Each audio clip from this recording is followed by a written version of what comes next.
Good evening. How on earth are you diddling? Excellent. Me too. Thank you very much for asking. Welcome to another episode of Dazed and Confused, my 3 times a week live show where I try and help you by answering your social media, your video questions, helping you understand what you can do with social media for your brand, for your business.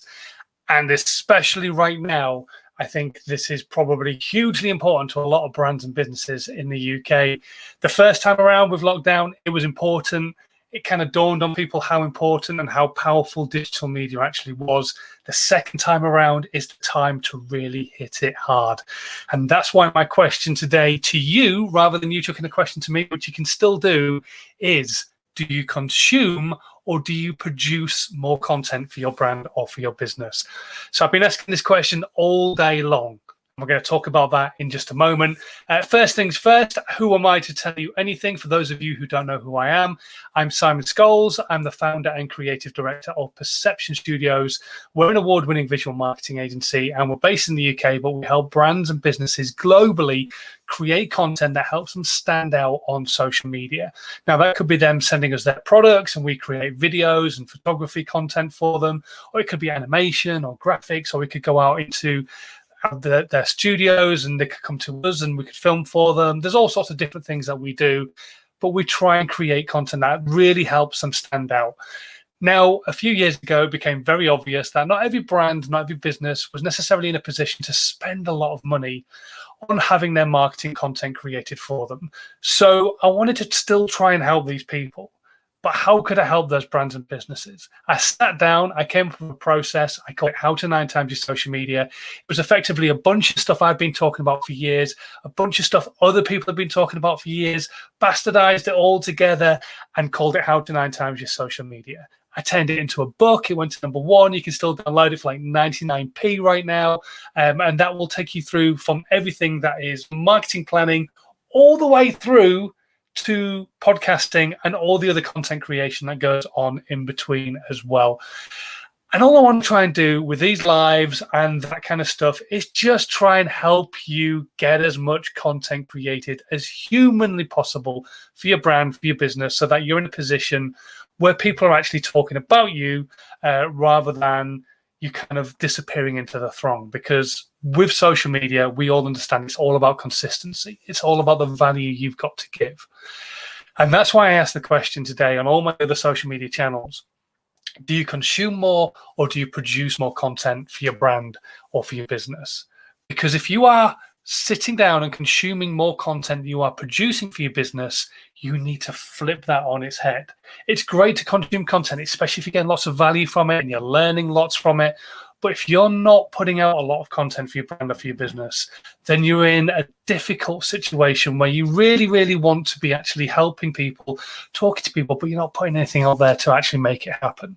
There's one like kind of line that I live by, and it's if you're not communicating, nobody can hear what you've got to say. So you've got to start communicating to that audience out there who might actually care about what it is that you've got to say, whatever value it is that you've got to be and got to give, whether you are an accountant, whether you are a plumber, whether you are a social media expert, whatever it is, you can put that content out there and you can be really giving value to those people.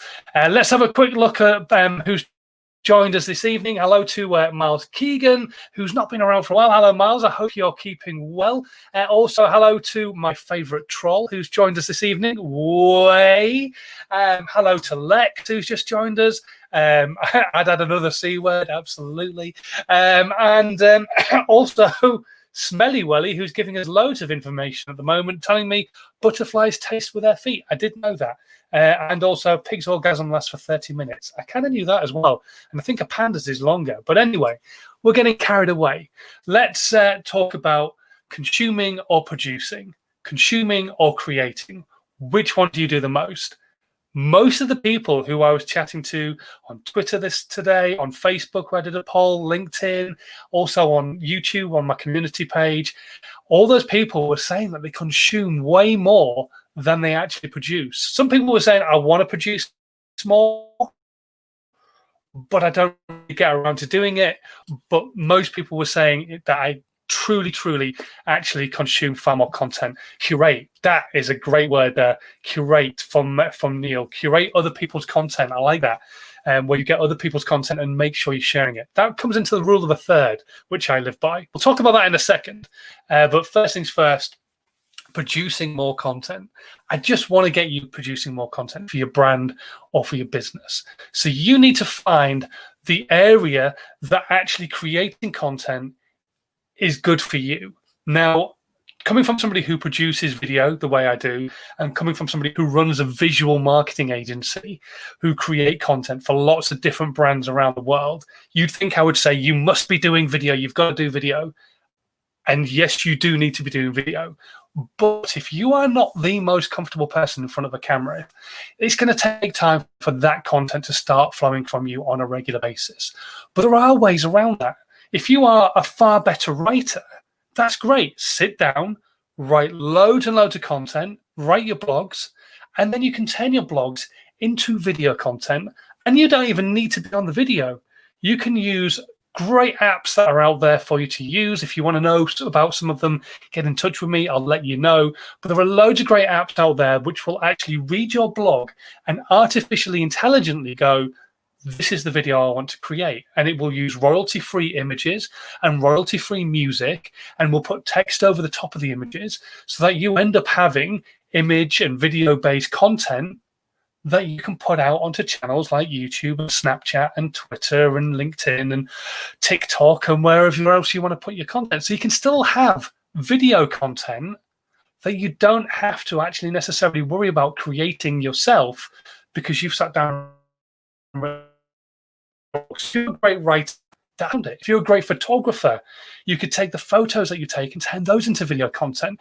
There are so many different ways of doing video content that people don't really think outside the box sometimes. If you're a B2B business, it always feels like you necessarily need to be talking to the audience. You need to be sat there chatting to them, communicating, building an emotional connection between you and them. And that is really important. But if you're absolutely against sitting in front of a camera and doing that, then you still can create video content, which will help slowly break down that boundary. A little bit slower than me chatting to you right now, but it'll help you slowly break down that boundary so that you can actually talk to those people and create that connection. Because I've said it before, people buy an emotion. And if you're not creating an emotional connection between you and them, then the chances are they're probably not going to buy from you. They'll go to somebody else who either does the same thing, or you're not fixing enough of a pain point for them to want to buy your product in the first place. So create that level of interaction, that emotional connection between you and your audience. Now, like I say, you can do this any way that you want. So if you're a great writer, do it with blogs. If you are good on video, do video content and then get that transcribed and turn it into blog content. If you are a great speaker, but you're not great on camera or you don't want to write, then do a podcast and get that audio transcribed and turn it into video content and into blog content. If you're just a great photographer and that's what you really specialize in and that's what your passion is, take some great photos, but then use those photos and the value behind the content that you've created to put value elsewhere. Could you turn it into a podcast? Could you happily pick up your phone, set voice notes going and start speaking? Could you have a microphone and start talking to it? Whatever it might be.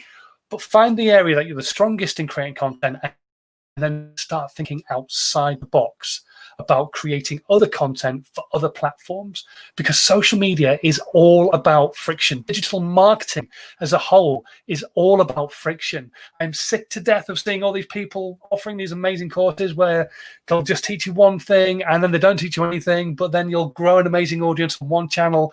That's fine. Have a great audience on one channel, but you need to spread yourself around a little bit. What I try and work by and what I try and get my clients to work by is 75 to 80% of your effort, put it into one channel where your audience is, where your avatar is. Who is your avatar, your niche audience, your niche customer? Who is your ideal customer? Where do they hang out? Put most of the effort into that channel. That's absolutely fine. Then take the other 20% and start to remove the friction. There's a level of friction for all different types of content to be consumed. Be it a blog, I might not want to sit down and read, or maybe I'm just not a big reader overall. Be it a podcast, I might not necessarily have the time to sit down and listen to a podcast.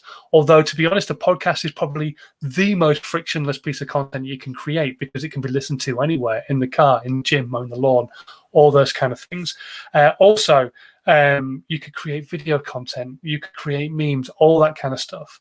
So just start thinking outside the box. What content could you create alongside where you're best creating content so that you are producing more than you are consuming as a brand or as a business? Okay, let's have a quick look at the comments that have come through. Jamie Sharp, who's joined us here on LinkedIn. Hello, Jamie. Jamie runs an amazing influencer talent agency called Sharp Talent. And he's asking, a quick one, do you think Twitter is effectively dead for targeting those under 30? No, absolutely not. I really don't. When you scroll through the feeds, there are a lot of older people using it, potentially for the wrong reasons. But as long as you ignore those people and actually look at the other people who are using it, bloggers, crafters, they're all using it very effectively. And a lot of these people are actually younger than you would probably give them credit for. You kind of, I don't know why, but we psychologically maybe connect crafting to an older age group, blogging to an older age group, because it's all about writing. But actually, they're quite young. And if you do a little bit of digging deep, they are out there. They're definitely there. Do you have to put the effort in more so than maybe you had to when you were able to grow an audience yourself of a huge Twitter audience and Twitter following? Probably, yes. You have to put more effort into reaching out and talking to those people, and hopefully that they're going to enjoy your content and want to follow you. But is it effectively dead? No, but it is hard work. That's probably what I would say, is that it's dead if you really want to just kind of post regularly and just they will find you. I don't think that's going to really work that way anymore. But then I don't think social media as a whole works that way anymore. I think social media is a place where you have to start being social. If you're not social on social media, I think you're going to actually struggle as a brand, as a business. Even big influencers now, I think, have to start thinking, you know what, I'm going to start creating content and start reaching out to the people who are my audience. I think a lot of the bigger YouTubers are going to start finding that their audiences are going to smaller YouTubers who are willing to respond to comments, who are willing to do live broadcasts and speak to people directly and answer their questions. That kind of thing is hugely powerful for a smaller creator. And I think the bigger creators kind of miss out on that and don't really put the effort into actually reaching out and connecting with their audience. Like I say, it all boils down to emotions. And if you're not connecting with them emotionally, they're going to go somewhere else and get that emotion. And that's the same as not being continuous and with your content and putting content out all the time. So yeah, there you go. Long-winded answer, but hopefully that helps. Yes, it does. Brilliant. Thanks, Simon. No worries, Jamie. Absolutely pleasure anytime whatsoever. So going back to something Lex said a little bit earlier on, curate other people's content, 100%. So one of the things I work by is what I call the rule of the third on social media.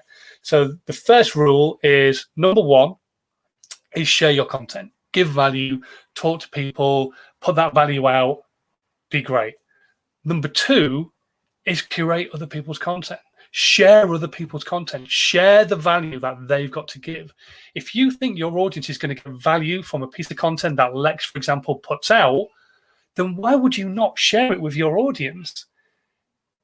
It just, I don't understand why people don't click that share button more often. And they don't, mainly because we're daft as creators and don't ask them to. So like for right now, I'm going to say, please click the share button on this video, whatever platform you're watching on, and let's get more people into the community, more people watching, more questions asked. And that's where I think we fail a lot, is actually asking people to share. But we need to share other people's content, be it a blog, be it a video, whatever it might be. If we feel that content is going to give any value to our audience, share it with them. I share a lot of crafters content and things like that because I know my audience is probably skewed a little bit older, a little bit female. The crafters stuff that they make is amazing, and I share the stuff that I think is actually really, really good. And so I share that with my audience, and my audience appreciate it and either go off and check or just kind of, like that content as well and maybe share it with their audience. But it's all about sharing, all about trying to build a community, being social on social media. Okay, let's have another look. I've got some questions through on Twitter, which I took some photos of, so let's have a look at those. I'm interested in seeing how social media could be used to create communities within our shared houses. Seems like it's dropped down the list of priorities. So this is from a guy who has housing. He has lots of different houses, and obviously through lockdown, they're looking to create communities between the houses. So what I would kind of say is WhatsApp is probably your friend, probably the best way to be going, probably the best thing to be looking at the moment. Create groups for the houses, individual houses, and then let them chat to each other, let them talk, and then let them see how they kind of get on with each other and create their own groups, create their own pages, all that kind of stuff. That's what I would say. That's the easiest, the most simple way of doing it. WhatsApp is like affordable to them. It's part of their data plan, and I think that's probably the best way to be looking at, like trying to create a community between all the different houses that you've actually got. Okay, so let's have a look here. I need advice on how to get more people following or liking my business page. Not necessarily a profitable audience. What I would say is that you need to be looking at giving value. That's all you've got to do, is look at giving value to your audience. If your audience is looking at that content, if they're looking at your page on a regular basis, give value. And eventually over time, I've got a guest, a visitor. Hello. Hi. So yeah, you've got to give value. You've got to give value to your audience, because that's how they're going to gather that information into their head and go, I connect with this person. They're really good. I like the value that they're giving. I'm going to follow them.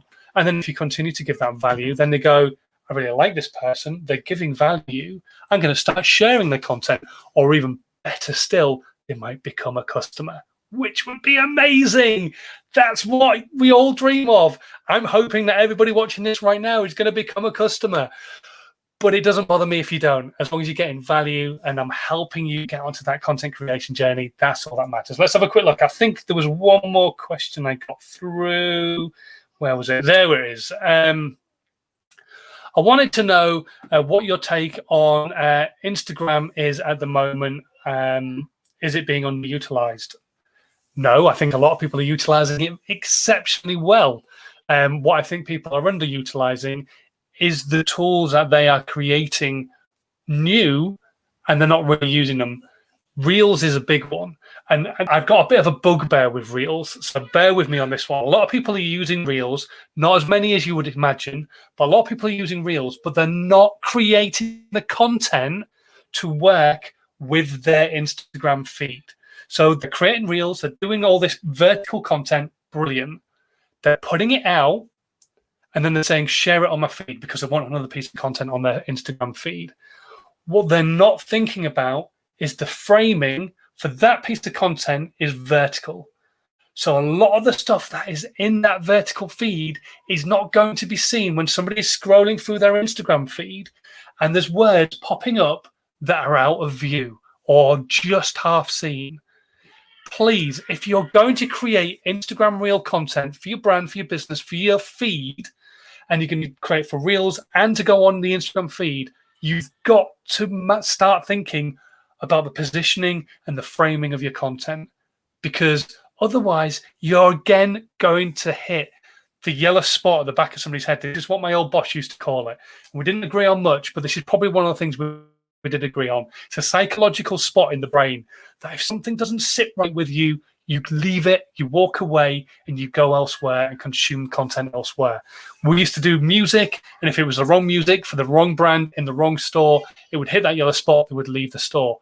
The same with Reels. If you are seeing a piece of content and the words are all out of the way, you're not going to click on it and go to Instagram Reels. You're consuming the Instagram feed, and that's where you want to consume content.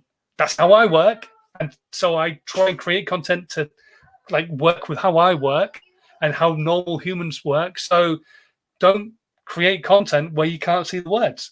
Just put the words within the 1080 by 1080 frame. Still do the vertical thing. That's fine. But create content so that people can actually consume it in both ways. Or simply don't put it on your Instagram feed. If you're not going to be bothered to do that, don't put it on your Instagram feed. That way, it doesn't look unprofessional. Because for me, I know this isn't the most professional setting in the world, but I'm here giving value. If you can't even see the value because it's all out of shot, you're not giving any value at all. All you're doing is having words pop up and make it look like you can't do any framing and can't get the words to be seen on Instagram Reels. So, yeah, anyway, there we go. I've had my rant, and I've also hopefully answered your question as well. Thank you very much for getting in touch with us. I think that was the last one. It was indeed. So I am going to go. I've been going for 20 minutes. That's probably enough of you getting bored by this dodgy northerner. So I will catch you on Wednesday at 12 o'clock. We will have another interview, hopefully, on Wednesday. Keeping our fingers crossed for somebody in particular. They haven't confirmed yet, but we'll see. But until then, have a great rest of your Monday evening. Sorry it was an evening broadcast. I know it's normally earlier in the day, but obviously Daddy Daycare does take priority on a Monday and a Friday. So until Wednesday, have a good one. Stay safe. I know we're getting ever closer to that second lockdown. Please start to think about producing more than consuming more in the content side of things. Don't forget, obviously, there's loads of other stuff like sales and that kind of thing that come first before anything, because if you're not selling and not making any money, if you're not making any money, your business doesn't exist. But please produce more content than consuming it, especially coming into this second lockdown. It is so important. Anyway, until Wednesday, please continue to stay safe and have a good one, and I'll catch you then.